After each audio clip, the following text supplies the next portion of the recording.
Hello guys, in today's video we are talking about finding the last and the first position of an element in a sorted array. So for example, we have this sorted array and we have to find the first and last position of 8 in it. So it will be 0, 1, 2, 3 and that is the first position and 4th is the last position. So we return this 3, 4. Okay, in this case there is no 6 is not there over here, so we'll return -1 and -1. If it were 7, we would return 1, 2. And here also we return -1 as 0 is not present in this empty array. Awesome. So that's the question, and we have to use binary search, the concept of that, to solve this question. So you could pause the video and try to come up with a solution of your own. This is my approach to this video, this question. Okay, so let's get started as usual, as we do for any binary search algorithm or an approach. We will first have a function. Okay, so we are going to call this function find range. Also, I'd suggest that you watch the binary search video, or you be familiar with the code for binary search, so that you understand what's going on, and then it's easy to sort of pick up. Yeah. Okay, this is nums.length -1 and target. Okay, so these are the parameters that we're passing. So let's start with defining this public int, but it must be a static method. Find range, and yes, int nums, int low, int high, just the usual, and int target. Alright, awesome. And inside, okay, so let's talk about the basic concept that we're gonna have. First, we always have our if low is greater than high, right? That means it's not found. So it is this case, okay? So in this case, what do we want to do? We want to return an array that is -1, -1. So in Java, this is the way you can return an array, okay? So return new int -1, -1, okay? Awesome. So that's how it works. Then our general logic is we find the mid, and then we have 3 cases, right? That if it is equal, if it is less than mid, if it is more than mid. Now what we are going to do is we are going to change the is equal to mid condition. Okay, so we're going to change the if mid is equal to, that is if nums mid is equal to target, okay, that condition.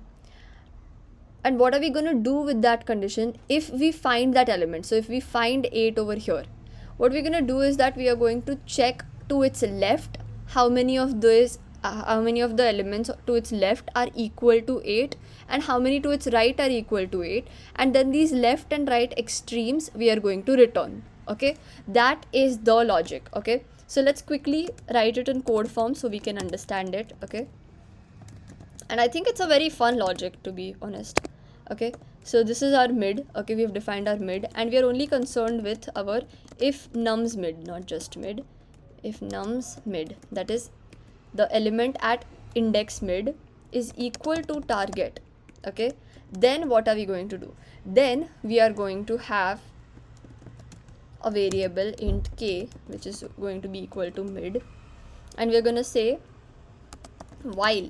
Okay, now we're taking k to the left of mid, so while k is greater than 0, okay, sorry, and nums k -1. Okay, so we're checking to the left. Okay, so if we are at 8, we are checking if 7 is equal to 8. If that is equal to 8, okay, that is target, then what are we going to do? We are going to do k minus, that is we're going to keep going to the left, and once we are done with this process, we are going to store this in a variable. Okay, so we get the leftmost value. Similarly, we are going to do it for the right side. So here we are going to again say that k is equal to mid, because now k will be left. We don't want to start from the left.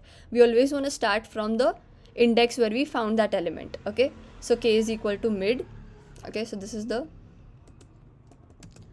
search left, and here we are searching right. Okay, and what are we going to do here? A similar thing. Try to write it on your own.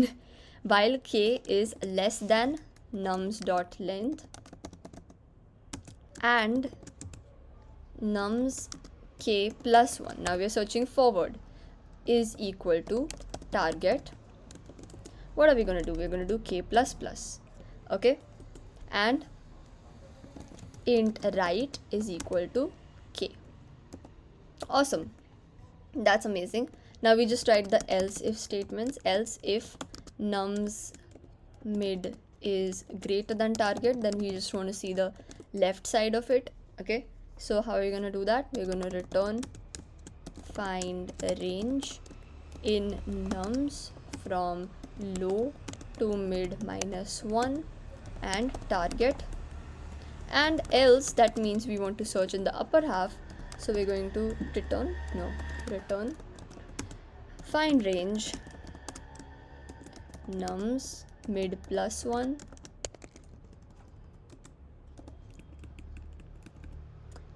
high and target.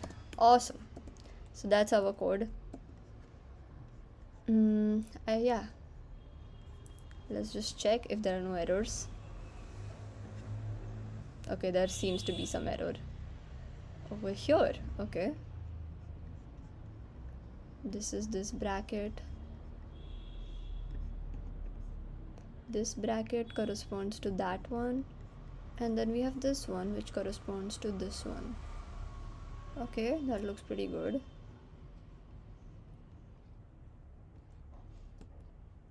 Okay, this bracket, wow, this is so slow. Okay,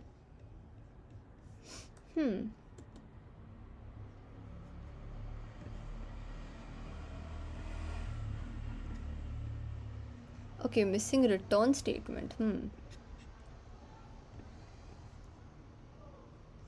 Oh right, here we forgot our return statement. Okay, here we found left and right, but we forgot to write the return statement, so that's also important. Okay, that's a silly error, I think. I mean, that's a silly, you forgot basically. Yeah.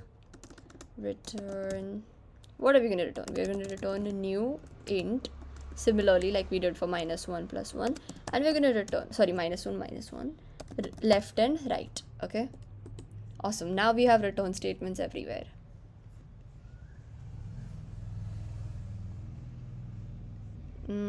Okay, I think this should be -1. Since we are only passing till -1, so we are only concerned with that much. We don't want to go to the last one. Yeah, because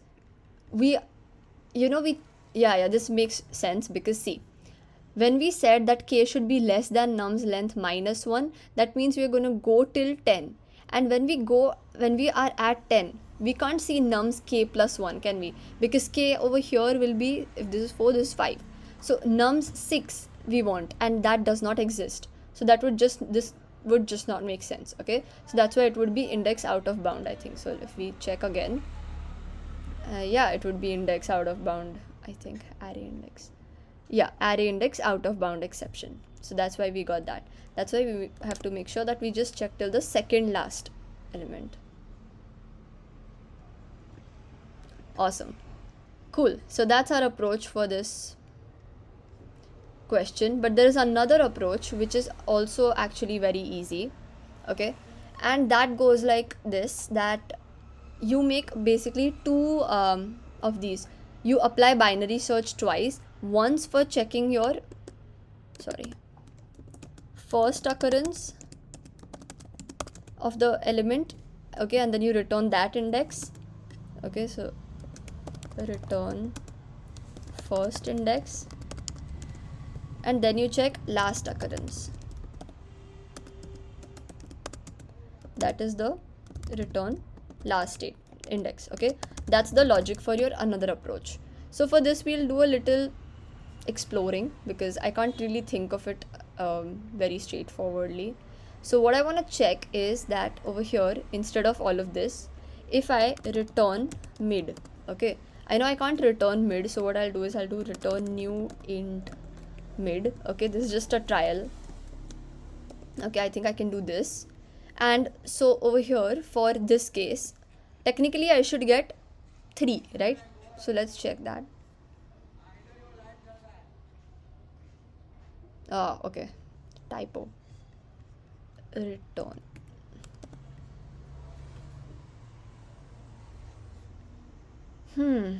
Yeah, so here we got 4. Okay, 4. Here what did we get? We got 2. Okay, here we got 0. That's really weird. And here we got 0. That's fine. This is a bit weird. I don't get it, because see, 2 2, why not 1?